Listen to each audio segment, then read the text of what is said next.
បាទគ្រប់សួស្តីដល់បងប្អូនទាំងគ្នាថ្ងៃនេះយើងមានវីដេអូអប់រំមួយដល់វែងខ្លីអប់រំបងប្អូនដែលទស្សនាទាំងអស់គ្នាដែលចូលចិត្តហូបដូចជាសាច់ឆ្កែឬមួយថាសាច់ពិសេសបងប្អូនទាំងគ្នាព្រោះអីយើងឥឡូវគឺចាប់ផ្ដើមអភិរក្សនឹងសាច់ឆ្កែបងប្អូនព្រោះអីនៅនេះនៅប្រទេសគេទេបងប្អូនតែយើងកុំយកតម្រាប់តាមគេអញ្ចឹងព្រោះអីខ្មែរស្រុកខ្មែរយើងដើម្បីអភិរក្ស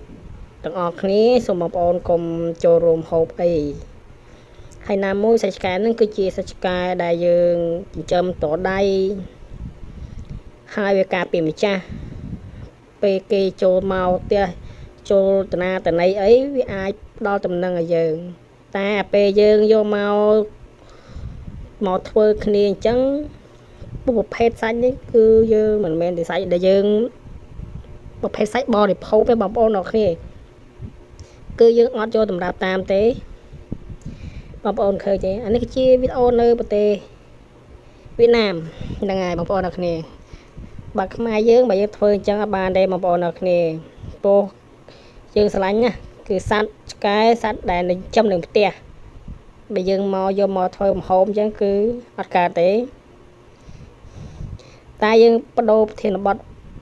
ទៅវិញបងប្អូនអរគ្នា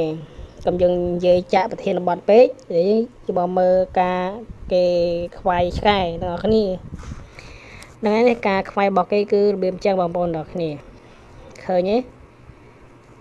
សាច់ឆ្កែរបស់គេគឺស្រស់តែម្ដង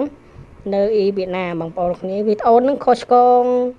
កន្លែងណាអីសូមខន្តីអភ័យទោសចំពោះបងប្អូនទាំងអស់គ្នាផងវីដេអូនេះគឺជាវីដេអូយកមកអប់រំខ្លីចែកជូនបងប្អូនទស្សនាទាំងអស់គ្នាទេមិនឲ្យបងប្អូនទាំងអស់គ្នាយកតម្រាប់តាមគេទេតែមកដល់នឹងហើយឥឡូវយើងចាប់ផ្ដើមមើលទៀតបងប្អូនទាំងអស់គ្នាឥឡូវនេះអ្នកលោកចាប់ដើមកាប់ហើយជាក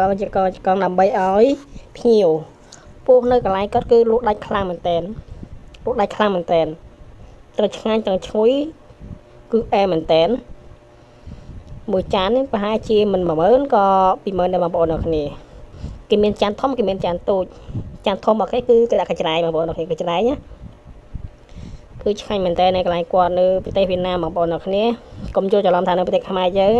ប្រទេសខ្មែរយើងមិនមានទេចឹងបងប្អូនទាំងគ្នាអត់មានទេជាទ្រង់ទ្រាយធំជាធំមែនតើហ្មងកន្លែងគេខ្វាយមូលទាំងមូលហ្មងចាក់ដឹងថាតលៀមត្រឡប់គេហ្នឹងដឹងគេរបៀបមិនទេចាក់ដឹងដែរបងប្អូនទាំងគ្នាពួកគេខ្វាយទាំងមូលហ្មងអានេះយ៉ាងដឹងទេតែខ្មែរយើងអត់មានទេចឹងបងប្អូនមានតែប្រទេសគេទៅណាឃើញបងប្អូនអរគ្នាសាច់មកគេកាត់ចកងចឹងតែម្ដង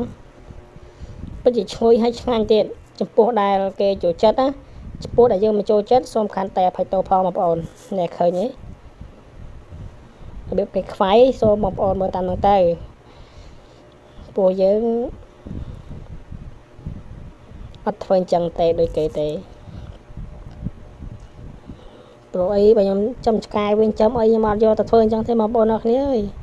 អាណិតណាឆ្កែយើងឆ្កែគេបងប្អូនចំផ្ទាល់ដៃពេលខាគ្នាស្លាប់ទៅឲ្យធ្វើគ្នាទៅមុខទៅមាត់ឃើញទៅមុខហ្មងមានថាមានទទួលយកបានបងប្អូនអរគ្នាឆ្កែយើងដែលយើងចំផ្ទាល់ដៃឆ្កែយើងដែលយើងហៅផ្ទាល់មាត់ឡើយគេយើងឃើញផ្នែកគេពងធ្វើរៀបចំធ្វើអញ្ចឹងហ្មងជាយើងតតបានទេឆ្កែក៏ដូចមនុស្សយើងដែរបងប្អូនអរគ្នាមានឈ្មោះវាការពារម្ចាស់យើងការពារផ្ទះសំបែងពេលអ្វីៗដែលចូលមកគៀកផ្ទះយើងគឺប្រភេទសត្វឆ្កែហ្នឹងគឺវាឲ្យដំណឹងយើងមកមុនដំបូងមកគឺសម្លេងរបស់វាឲ្យដំណឹងយើងគឺពោះចេញពីប្រុសហើយនឹងក្រហមហ្នឹងហើយបងប្អូនឃើញហ្នឹងចុងភៅគេចាប់ដើមលូកហើយពួកការគេខ្វាយហ្នឹងគឺគេខ្វាយឆ្អិនមកពីក្នុងឬពីក្រៅដូចមុនដំបូងដែលវីដេអូខ្ញុំបាននិយាយពីមុនអញ្ចឹងបងប្អូនទាំងគ្នាចុងភៅគេចាប់ដើមកាប់ហើយកាប់នងតិចហ្នឹងបងប្អូន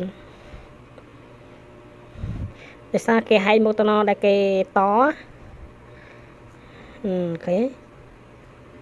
អញ្ចឹងខ្ញុំសុំសម្រាយតទៅមុខទៀតបងប្អូនអរគ្នាណាបើយើងសម្រាយខុសពីហ្នឹងក៏វាកើតដែរ ចឹងសុំសម្រាយឲ្យដូចតែយើងយកមកចឹងបងប្អូនសុំកាន់តែអភ័យទោសទុកជាមុនផងដូចជាបងអូននិយាយតែអញ្ចឹងឥឡូវបងអូនចាប់ដើមសម្រាយតាមក្នុងវីដេអូហ្នឹងហើយបងប្អូនអរគ្នានេះយើងចាប់ដើមទស្សនានេះឃើញទេសាច់ឆ្កែរបស់គេគឺបើគេខ្វាយគឺគេខ្វាយឆ្អិនពីក្នុងពីក្រៅគេដោតពីគូទៅដល់មាត់ដើម្បីឲ្យសាច់ឆ្កែហ្នឹងវាឆ្អិនបានគ្រប់សពពូនៅកន្លែងកាត់គឺលក់ដៃខ្លាំងតែឆ្កែ2 3លក់មួយថ្ងៃបងប្អូនអរគ្នាដល់មួយថ្ងៃណាមួយល្ងាចបងប្អូនមួយយប់មួយល្ងាចមួយយប់មួយល្ងាចមួយយប់ហ្នឹងហើយបងប្អូនកន្លែងគាត់គឺហើយណាខ្វាយឆ្កែ5ឆ្កែបងប្អូន5 6ឆ្កែដែរនៅកន្លែងគាត់គឺដាច់ទាំងអស់តែម្ដងមានអ្នកកំងមានអ្នកហូបនៅហ្នឹងមានអ្នកខ្ចប់មានអ្នកកំងដូចគ្នាទៅណាបងប្អូនអ្នកខ្ចប់កំងតែមួយតែអ្នកហូបហើយខ្ចប់តែមួយដែរហ្នឹងហើយបងប្អូនអរគ្នាឃើញទេនេះអាហ្នឹងគឺចានធំបងប្អូនពិតជាឆ្លងតាំងគោលត្រីដាក់ទៅម្ដងដើម្បីអីគេដាក់ម្ដងឃើញនៅលើកញ្ច្រែងហ្នឹងបងប្អូនគឺគេដាក់ដើម្បីគេជ្រលក់ជាមួយទឹកប្រហុកគេខាមគោលត្រីហូបយកគ្នាតែម្ដងដោយគោអញ្ចឹងបងប្អូនគេជ្រលក់ខាំយកគ្នាតែម្ដងប្រហែលជាអញ្ចឹង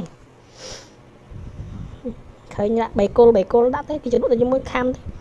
ឲ្យវាបាត់កពុលពេញមាត់អញ្ចឹងបងប្អូនពេលវាក្លិនមាត់ទៅពេលវាឆ្អើមទៅគេដាក់គល់ត្រីម្ដងទៅគេខាំជ្រលក់ទឹកគ្រឿងរបស់គេទៅគេខាំឲ្យវាបាត់ក្លិនពេញមាត់អញ្ចឹងដើម្បីឲ្យហូបបានទៀតអញ្ចឹងប្រហែលជាអញ្ចឹងបងប្អូនព្រោះខ្ញុំមិនសូវដឹងទេរឿងហ្នឹងហើយជាយោបល់របស់ខ្ញុំទេអ្នកឃើញបងប្អូនអរគ្នានេះឃើញអត់កន្លែងគាត់គឺពិតជាឈ្ងុយឆ្ងាញ់មែនតើចុងភៅដោយមានអនាម័យដៃយ៉ាងស្អាតដៃអត់មានពាក់ស្រោមទេបើសិនអ្នកហែកពាក់ស្រោមពេលអ្នកកាប់អត់មានពាក់ស្រោមទេហើយបាទឥឡូវម្រាមដៃ10ចាប់ដើមខ្ចប់ដោយសាច់ឆ្កែកាប់ពឹបមួយបាទដាច់ជាពីរហើយកាប់មួយទៀតបាទរំលែកចដុំមួយទៀតរំលែកចដុំស្រួលកាប់លក់បងប្អូនស្រួលថាភ្ញៀវកំងមកកណៈណាស្រួលឥឡូវបោះទុកម្ដុំសិនដើម្បីកាប់ពុះជាពីរនេះគេបានពុះហើយយោថ្វាយដៃអស្ចារ្យមែនគឹបហ្នឹងហើយបងប្អូនអរគ្នានេះឃើញកាប់ម្លែកចឹងហ្មងហ្នឹងហើយមើលជើមកពេលបងប្អូន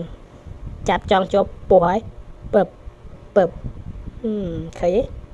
សាច់ឡើងក្រហមហើយស្បែកមិនចេញស្បែកជ្រូកខ្វាយយើងទេជ្រូកខ្វាយអត់បានប៉ិនជាមួយទេជ្រូកខ្វាយបងប្អូនកំណត់ជ្រូកខ្វាយបានប៉ិនជាមួយអត់បានប៉ិនទេគឺសាច់នេះឆ្ងាញ់ជាងជ្រូកខ្វាយទៀតឆ្ងាញ់ជាងជ្រូកខ្វាយទៀតឆ្ងាញ់តែ1 គុណ 2មើលទៅបងប្អូនអរគ្នាតែខ្ញុំអត់ដឹងថាវាឆ្ងាញ់ខ្លាំងប៉ុណ្ណាដែរតែលើទៅគេនិយាយតែវាអាចឆ្ងាញ់ជាងគេលើថាគេឆ្ងាញ់ជាងបងប្អូនហ្នឹងហើយវីដេអូរបស់បងប្អូនគឺមានតែប៉ុណ្្នឹងទេបងប្អូនអរគ្នាបើការសម្រាយរបស់បងប្អូនខុសឆ្គងក្នុងត្រង់សម្ដី